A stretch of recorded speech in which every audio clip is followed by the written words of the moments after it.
నమస్తే, welcome to Telugu Rajyam. ప్రస్తుతం మనతో పాటున్నారు బీఆర్ఎస్ ఫైర్ బ్రాండ్ లేడీ సింగం పవన్ గౌడ్ గారు. నమస్తే. నమస్తే అండి. మళ్ళీ ఒక పేరు పెట్టిండ్రు. ముఖ్యంగా ఇదివరకు ఫైర్ బ్రాండ్ అన్నారు, ఇప్పుడు లేడీ సింగం అని మీ వాళ్ళే అంటున్నారు. ముఖ్యంగా బీఆర్ఎస్ అంటే బయట రాష్ట్ర సమితి, బీఆర్ఎస్ అంటే బేటీ రాష్ట్ర సమితి, బీఆర్ఎస్ అంటే బామ్మర్ది రాష్ట్ర సమితి అని చెప్పేసి కాంగ్రెస్ అంటుంది. నిజంగా బీఆర్ఎస్ అంటే బేటా, బేటీ, బామ్మర్ది రాష్ట్ర సమితి అంటే ఏం చెప్తారు? బీఆర్ఎస్ అంటే తెలంగాణ తెచ్చిన పార్టీ, తెలంగాణ కోసం పుట్టిన పార్టీ, తెలంగాణ కోసం అహర్నిశలు పాటు పడుతున్న పార్టీ. అధికారంలో ఉన్న నెంబర్ 1 స్థానానికి తీసుకొచ్చిండు తెలంగాణ రాష్ట్రాన్ని.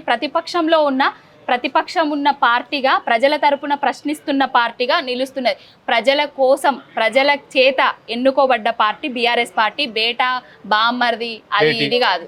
ఓకే, కానీ ఏంటంటే బాపు రాష్ట్ర సమితి అని చెప్పేసి మీరు చాలా సందర్భాల్లో ఉన్నారు. బీఆర్ఎస్ అంటే భారత రాష్ట్ర సమితి అని చెప్పిన నేపథ్యంలో మీ పార్టీని, బీఆర్ఎస్ పార్టీని అటు తెలంగాణ కాంగ్రెస్ ప్రభుత్వం లైట్ తీసుకుంటున్న పరిస్థితి, ఏం చెప్తారు దానికి? తెలంగాణ కాంగ్రెస్ లైట్ తీసుకొనియండి. అది లైట్ తీసుకుంటే మాకు కావాల్సింది. లైట్ తీసుకుంటున్నా అనేసి రోజు రాత్రిపూట బీఆర్ఎస్ కేసీఆర్, బీఆర్ఎస్ కేసీఆర్ అనేసి నామజపం చేస్తాడట రేవంత్ రెడ్డి.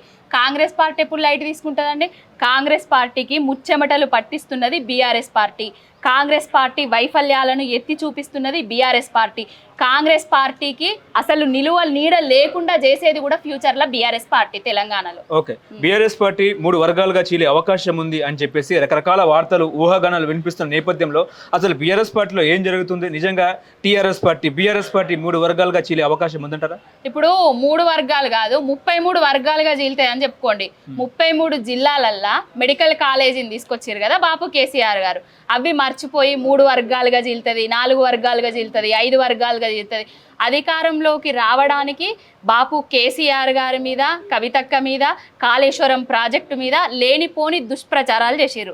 అధికారంలోకి వచ్చిన తర్వాత పాలన చేతగాక, పరిపాలన మీద అవగాహన లేక, ప్రజలకిచ్చిన హామీలను నెరవేర్చలేక 3 వర్గాలు అవుతుంది, 4 వర్గాలు అవుతుంది అనేసి డైవర్షన్ చేస్తున్నారు. ఇది డైవర్షన్ పాలిటిక్స్లో భాగమే. 3 వర్గాలు కాదు, ఏది కాదు, బాపు కేసీఆర్ గారి వర్గమే. రామన్న గారు కానివ్వండి, కవితక్క గారు కానివ్వండి, హరీష్ అన్న గారు కానివ్వండి, ఎప్పటికీ బాపు కేసీఆర్ గారి వర్గమే. దీనిలో 3-4 వర్గాలు అయితే లేవు. బావమర్ది కోపంగా ఉన్నారు కాబట్టి బావ బుజ్జగింపులు అని చెప్పేసి ఒక రకమైన చర్చ నడుస్తున్న తరుణంలో మీకేమన్నా బామ్మర్ది కాల్ చేసి చెప్పిరా, బావ కాల్ చేసి చెప్పిండ్రా? మీరు ఎందుకు అడుగుతున్నారు? అంటే నువ్వు నేను కూడా మాట్లాడుకుంటున్నాం కదా, చిట్ చాట్ చేసుకున్నారు. రేపు రామన్న గారు అమెరికాకు పోతున్నారు పర్యటన కోసము, అక్కడ జరగబోతున్న సంబరాల కోసము. రేపు హరీష్ అన్న గారు రాష్ట్రం మొత్తం తిరగబోతున్నారు. వాటి మీద మాట్లాడిన అనుకోవచ్చు కదా. రేపు రైతులకు రైతు భరోసా గురించి వెళ్ళి, రైతు బీమా గురించి వెళ్ళి, రైతుల సమస్యల గురించి మాట్లాడినరు అని అనుకోవచ్చు కదా. నేతన్నల ఆకలి చావులు చేస్తుంటే వాళ్ళ సమస్యల గురించి మాట్లాడుతున్నారు అని అనుకోవచ్చు కదా. తెలంగాణ ప్రజలు పడుతున్న కష్టాలకు చూసి చెలించి వాళ్ళ కష్టాలు ఎట్లా పోవాలి, కాంగ్రెస్ పార్టీ పీట ఎట్లా విడుదల కావాలి అనేసి మాట్లాడుతున్నారు అనుకోవచ్చు కదా. మీరు బామ్మర్ది అలిగిండు, బావ అలిగిండు, బుజ్జగిస్తున్నారు, ఇలాంటి ఎందుకు? అంటే కేటీఆర్ కి ఒకవేళ పగ్గాలు ఇచ్చినా కూడా నేను కేటీఆర్ నాయకత్వంలో పనిచేస్తా అన్న హరీష్ రావు ఆ తర్వాత కొంచెం ఫీల్ అయినట్టు అసలే ఫీల్ కాలేదు. ఆయన ప్రతి ప్రెస్ మీట్లో కానివ్వండి, ఎక్కడ చిట్చాట్లో కానివ్వండి, రేపు కేటీఆర్ గారికి పగ్గాలు ఇచ్చినాక కూడా నేను ఒక కార్యకర్తగా బీఆర్ఎస్ పార్టీలోనే ఉంటా, కేటీఆర్ గారి నాయకత్వాన్ని బలోపేతం చేస్తా, ఆయన నాయకత్వంలో కూడా నేను పనిచేస్తా అనేసి బాహటంగా చెప్తున్నారు. అది హరీష్ అన్న గారు అంటే. కేసీఆర్ గారు ఒకరిని తయారు చేసిండ్రంటే వాళ్ళు దేనికైనా తెగించి నడుస్తూనే ఉంటారు. అది తప్ప మాకు అధికారాలు, మాకు పదవులు కావాలనేసి ఎవరికి ఉండదు టీఆర్ఎస్ పార్టీలో. కానీ నాన్నతో బిడ్డ కోపంగా ఉంది అనేది ఇంకో చర్చ. అంటే కేసీఆర్ గారితో కవిత గారు కొంచెం కోపంగా ఉన్నారు అన్నట్టు కూడా ఒక చర్చ. అసలు నాన్నకు ప్రేమతో అనేసి కవితక్క గారు ఎప్పుడు అంటారు. ఆమెకు డాడీ పట్ల, వాళ్ళ తండ్రి పట్ల ఎంత గౌరవము, ప్రేమ ఉంటుందో మాకు అందరికి దగ్గరగా ఉన్న వ్యక్తులుగా మాకు తెలుసు. మీకు అందరికీ ఎవరో ఫాల్స్ న్యూస్ ప్రాపగండా చేస్తున్నారు తప్ప ఏం లేదండి, ఏ కోపం లేదు, వాళ్ళందరూ ఒక్కటే. రేవంత్ రెడ్డి వ్యూహంలో భాగంగా ఇవన్నీ డైవర్షన్ పాలిటిక్స్ లో భాగంగా, రేవంత్ రెడ్డి పాలన వైఫల్యంలో భాగంగా ఇలాంటి డైవర్షన్ పాలిటిక్స్, డైవర్షన్ మాటలు మాట్లాడుతున్నాడు తప్ప ఏం లేదు. ఓకే, ఇంకో పార్టీకి తెలంగాణలో ఇంకో పార్టీకి అవకాశం లేకపోలేదంటారా? లేకపోలేదు అని నేను చెప్పలేను. అంటే మా వాళ్ళు మాత్రం పార్టీ పెట్టారని అయితే నేను చెప్పగలను. కవిత గారు కానీ, హరీష్ రావు కానీ కొత్త పార్టీ పెట్టి కేసీఆర్ ని ఎదిరించి కవితగా మరో షర్మిల అన్నట్టు కూడా ఏమైనా ఆ వ్యవహారం మీరు లేదంటారా? అనుకుంటున్నారు కానీ ఇక్కడ అట్లాంటివి జరిగాయండి. ఏం లేదంటారా? ఏం లేదు. అసలు ఆర్థిక అసలు సంక్షోభం పొలిటికల్ సంక్షోభం లేదంటారా? పొలిటికల్ బీఆర్ఎస్ పార్టీల పొలిటికల్ సంక్షోభం లేదు. నలుగురు 4 స్తంభాల లెక్క మా బాపు కేసీఆర్ గారి అడుగు జాడల్లో నడుస్తూనే ఉంటారు వాళ్ళు. కానీ బీజేపీ పదే అంటున్న పరిస్థితి ఏంటంటే ఎన్వీఎస్ఎస్ ప్రభాకర్ ఒక చిట్ లో కొన్ని వ్యాఖ్యలు చేశారు. రేపు మాపు బీఆర్ఎస్ కాంగ్రెస్ లో విలీనం అవ్వబోతుంది. అదేవిధంగా రేవంత్ రెడ్డిని పక్కన పెట్టి కేసీఆర్ కాంగ్రెస్ పార్టీ ముఖ్యమంత్రిగా అయ్యే అవకాశం ఉంది అని చెప్పేసి బీజేపీ ఆరోపిస్తున్న పరిస్థితి నిజమే అంటారా? అదే బీజేపీ వాళ్ళు కాంగ్రెస్ లో విలీనం అంటారు, కాంగ్రెస్ వాళ్ళు ఏంటంటే బీజేపీలో విలీనం అంటారు. రెండు పార్టీలను తీసుకొచ్చే తెలంగాణ రాష్ట్రంలో అదే బీఆర్ఎస్ పార్టీలో విలీనం చేస్తారు. ఎందుకంటే ఒకరేమో పాలనా వైఫల్యంతో కొట్టుమిట్టాడుతున్నారు. ఎక్కడన్నా ఎమ్మెల్యేలు కలిస్తే ప్రజాప్రతినిధులు కలిస్తే చెప్పుల దండలు వేయడానికి కూడా తెలంగాణ ప్రజలు ముందటున్నారు. కాబట్టి అవన్నీ పోవడానికి అవన్నీ మాసిపోవడానికి బీఆర్ఎస్ పార్టీలో చేరుతాం అని చెప్తున్నారు వాళ్ళే. అంతే తప్ప మాకు ఏ పార్టీతో పొత్తు అవసరం లేదు, ఏ పార్టీలో చేరాల్సిన అవసరం కూడా మాకు లేదు.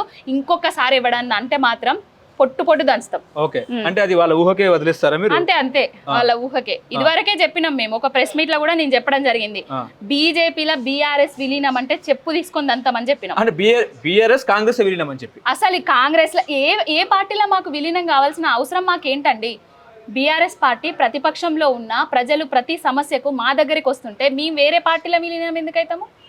చరిత్రహీనుల మేము ఎందుకైతాము? వాళ్ళు ఏదో డైవర్షన్ పాలిటిక్స్ లో భాగంగా ఇవన్నీ రూమర్స్ క్రియేట్ చేస్తున్నారు. మీరు మీ ప్రెస్ వాళ్ళకు కూడా నేను చెప్తున్నా, మీ మీడియా మిత్రులకు కూడా, తులం బంగారం ఏమైంది, 2500 ఏమైనాయి, రైతులకు, మహిళలకు, ఉద్యమకారులకు ప్రతి ఒక్కరికి ఇచ్చిన హామీలు ఏమైనాయి అనేసి కాంగ్రెస్ వాళ్ళని అడగండి.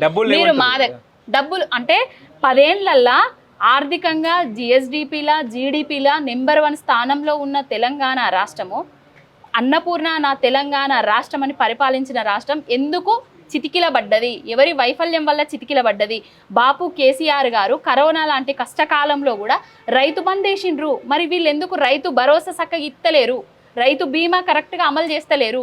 కనీసానికి పిల్లలకు, ఆడబిడ్డలకు పెళ్ళిళ్ళు అయితే తులం బంగారం దేవుడెరుగు, కళ్యాణ లక్ష్మి చెక్కులు కూడా మళ్ళీ పిల్ల పుట్టిన తర్వాత ఇస్తున్నారు. ఆ చెక్కులు కూడా బౌన్స్ అవుతున్నాయి. ఎవరి వైఫల్యం వల్ల, ఎవరి చేతకానితనం వల్ల?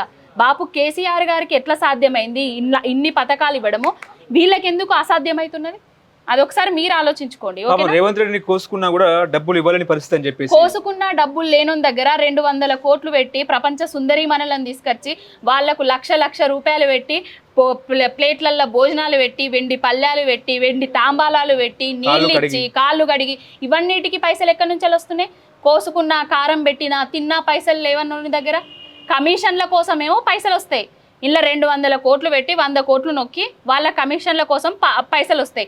కానీ ఉద్యోగులకు ఇచ్చేటందుకు వీళ్ళ దగ్గర కోసుకున్న పైసలు రావు, రైతులకు ఇచ్చేటందుకు కోసుకున్న పైసలు రావు, మహిళామణులకు ఇచ్చేటందుకు కోసుకున్న పైసలు రావు.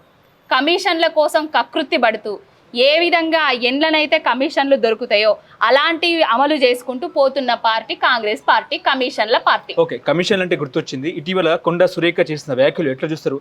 టేబుల్ మీద, రాష్ట్ర సెక్రటరియట్ లో టేబుల్ మీద ఫైళ్లు కదలాలన్నా కూడా కమిషన్ తీసుకుంటారని చెప్పేసి కూడా కొండా సురేఖ మాట్లాడితే, ఆ తర్వాత వెంటనే నేను ఇట్లా మాట్లాడలేదు, గత బీఆర్ఎస్ హయాంలో ఫైళ్లు కదలాలన్నా కూడా డబ్బులు తీసుకునేట వాళ్ళని చెప్పేసి కొండా సురేఖ మాటలు నిజమే అంటారా?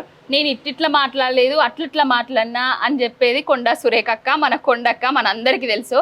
ఆమె అంటే కొంచెం అటు ఇటు మాట్లాడినా కూడా నిజమే చెప్పింది. కాంగ్రెస్ పార్టీ అధికారంలోకి వచ్చిన తర్వాత ఏ ఫైల్ కదలాలన్నా కమిషన్లు తీసుకుంటున్నా అనేసి ఒక మంత్రిగా ఆమెనే చెప్పింది.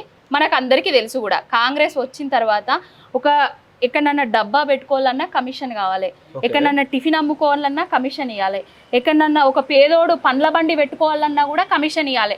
ఆర్ఆర్ ట్యాక్స్, టీ స్టాల్ కూడా డబ్బులు ఇవ్వాలి. ఈ డబ్బులన్నీ ఆర్ఆర్ ట్యాక్స్ గా, కమిషన్ల రూపకంగా ఎక్కడికి పోతున్నాయో తెలంగాణ రాష్ట్ర ప్రజలకు మొత్తం తెలుసు. ఓకే, ఇప్పుడు ఒకవైపు అందాల పోటీలు, ఇంకోవైపు చార్మినార్లో జరిగిన ఘటన, అందాల పోటీల మీద ఉన్న శ్రద్ధ అగ్ని ప్రమాదాలపై లేదంటారా ప్రభుత్వం? అందాల పోటీల మీద ఉన్న శ్రద్ధ తెలంగాణ రాష్ట్రం మీద లేదు, తెలంగాణ రాష్ట్రంలో జరుగుతున్న ప్రమాదాల మీద కూడా లేదు. ఫైర్ ఇంజను, ఇంకో ఆక్సిజను అవి ఇవి దొరికేది ఉంటే అక్కడ ప్రాణ నష్టం జరగకపోతుండే, అంత నష్టం జరగకపోతుండే. వీళ్ళ పాలనా వైఫల్యం వల్లనే అక్కడ అంత నష్టం జరిగింది. ఎవరి వైఫల్యం అంటారు? ప్రభుత్వ వైఫల్యం? కాంగ్రెస్ పార్టీ రేవంత్ రెడ్డి వైఫల్యం వల్లనే ప్రతి ఒక్కటి, ఎందుకంటే అధికారంలో ఉన్నోడి వైఫల్యం వల్లనే కదా ప్రతి ఒక్కటి సంఘటన జరుగుతుంది. అదే చెప్తున్నాం మేము. ఓకే, అందాల భామలు బాగున్నారా? అందాల భామలు చూసి అందాల భామలు బాగున్నారు. అందాల భామలు చూసిన కేసీఆర్ గారి కట్టడాలు కూడా బాగున్నాయి. తెలంగాణ రాష్ట్రానికి ప్రపంచ సుందరీమణులను పరిచయం చేస్తా అనేసి రేవంత్ రెడ్డి అందాల సుందరులను తీసుకొని వచ్చిండు. ఆ అందాల సుందరీమణుల సాక్షిగా ప్రపంచానికి బాపు కేసీఆర్ గారి కట్టడాలను, ఆనవాళ్లను పరిచయం చేసిండు. అక్కడికి పోయిన తర్వాత ఎవరు కట్టిండ్రు అని అడిగితే కేసీఆర్ గారు అని అక్కడ కూడా నామజపం జరిగిందంట. మాకు తెలిసింది ఇంటర్నల్ గా. అంటే వాళ్ళేమో కేసీఆర్ ఎవరో మాకు తెలియదు అని చెప్పేసి చెప్తున్నారని కాంగ్రెస్ కథనాల్లో వచ్చిన పరిస్థితి. కేసీఆర్ గారు ఎవరో తెలియని వాళ్ళు ఉంటారా అండి? ఆయన కట్టించిన కట్టడాల దగ్గరికి పోయి కేసీఆర్ గారు ఎవరో తెలియదు అనే వాళ్ళు ఉంటారా? చిన్న పిల్లల దగ్గర నుంచి వెళ్ళి కాటికి కాలు దాపిన ముసలమ్మల వరకు ఈ దేశంలోనే కాదు ఎక్కడ ప్రపంచ వ్యాప్తంగా చూసినా కేసీఆర్ గారు ఎవరంటే వాళ్ళందరికీ తెలుసు. కానీ గతంలో ఇదే సీఎం రేవంత్ రెడ్డి గారు కేసీఆర్ ఆనవాళ్ళు లేకుండా చేస్తా అన్నారు. ఇవాళ అదే కేసీఆర్ ఆనవాళ్ళని చూపించారని మీరు అయ్యే సౌండ్ కదా, మా కమాండ్ కంట్రోల్ గాని కేసీఆర్ గారు కట్టింది. అక్కడికి పోయి అందాల సుందరులను చూపించిండు. మా సచివాలయం పాలనా సముదాయం అక్కడికి పోయి అందాల భామలను ఫోటోషూట్ చూపించిండు. అయినా ఆ సెక్రటేరియట్ అందం ముందట అందాల భామల అందం ఎక్కడ కనిపించిందండి? ఆ రాజసం ముందట, ఆ టీవీ ముందు అందాల భామల అందం ఎక్కడ?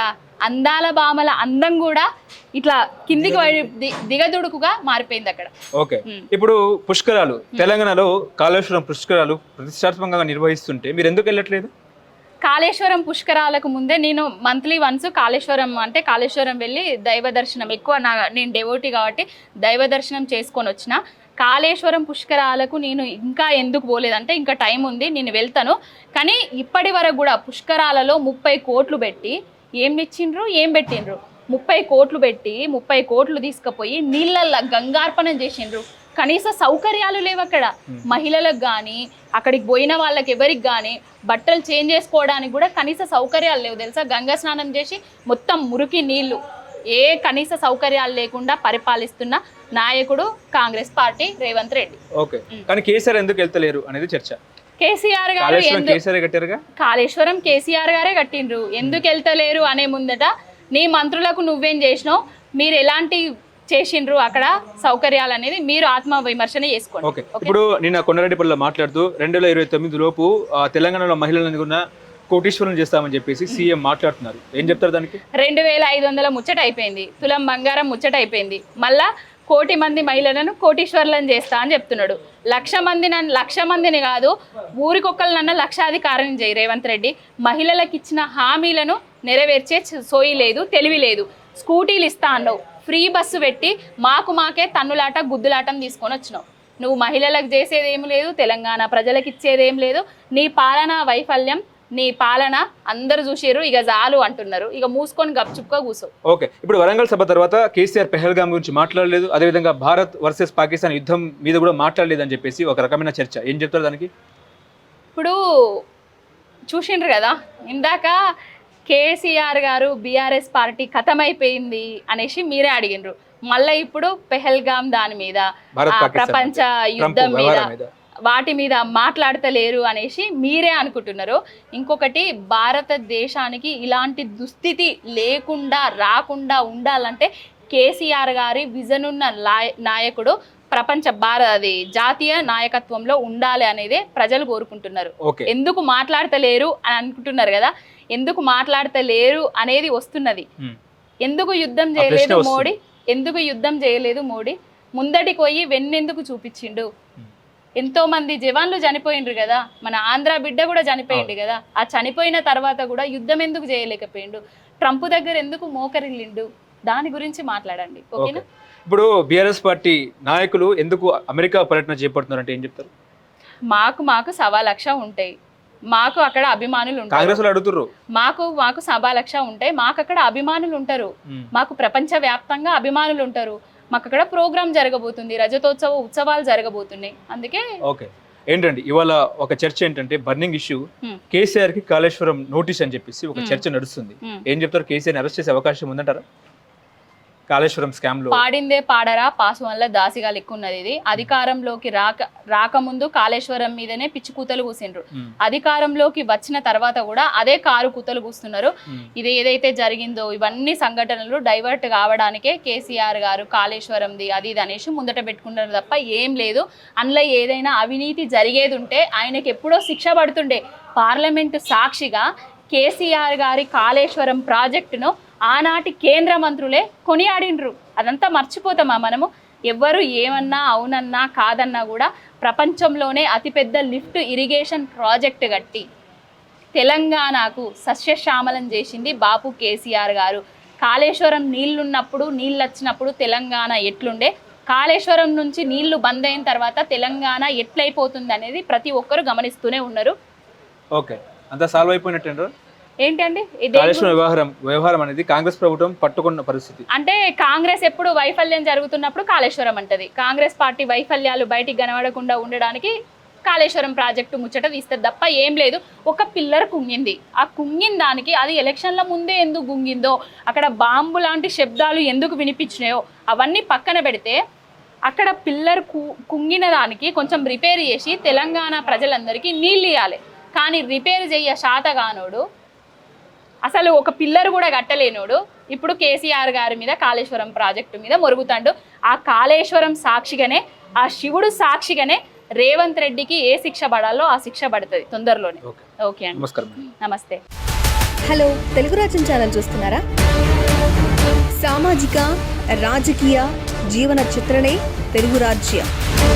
అతిశయోక్తులు అసత్యాలు ఉండవు. రాజకీయ కోణం కాదు, ప్రజా కోణమే కొలబద్ద. తెలుగు రాజ్యం వీక్షణ మీ ఉత్తమ అభిరుచికి నిదర్శనం.